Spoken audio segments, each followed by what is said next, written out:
तो महिषासुर की ये इच्छा है कि दिन हो या ना हो, रात हो या ना हो, दीपक जले या ना जले, मानव अन्न पकाकर खा सके या ना खा सके। हे पद्मनाभ, कुछ कीजिए, वरना सारी सृष्टि में अंधकार के अतिरिक्त कुछ नहीं बचेगा।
हे देवताओं, अब निर्भय हो जाओ।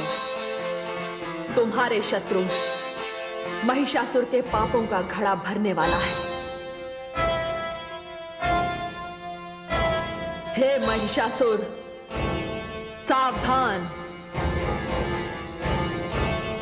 मैं आ रही हूं तेरे अभिमान को चूर चूर करने। तेरा जन्म घृणा से और प्रतिशोध की भावना से हुआ है। तेरा जन्म। महामंत्री, ये कार्य मैं आपको सौंपता हूं। जो आज्ञा महाराज। मैं इसी समय उस स्त्री को लेकर आपके समक्ष उपस्थित होता हूं।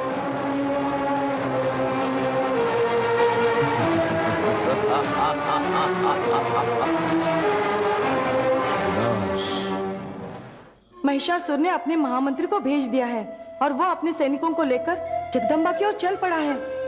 जगदम्बा अकेली इस भयानक शक्ति का सामना कैसे कर पाएगी? नारायण नारायण।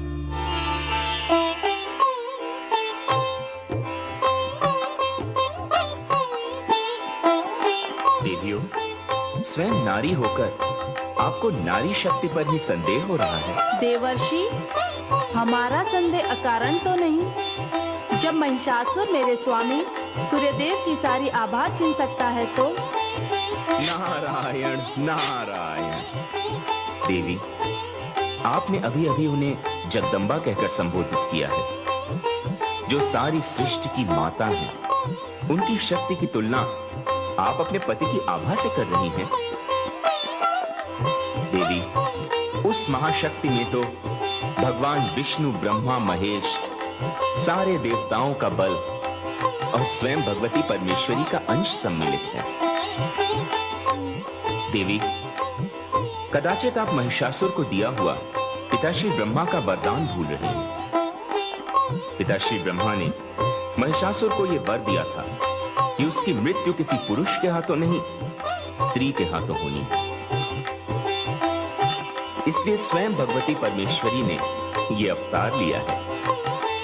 देवी, यह सत्य है कि जब व्यक्ति पर संकट पड़ता है तो उसे क्षमादान की क्षमता भी कम दिखाई देने लगती है। हमें क्षमा करें देवर्षि, अभी अभी आपने जो संकेत दिया है उसने हमारे भ्रम का निवारण कर दिया है।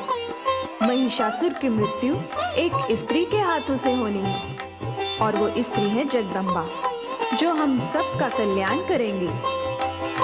देवियों, मैं भी तनिक चलकर देखता हूं कि आगे आगे क्या होता है। नारायण नारायण।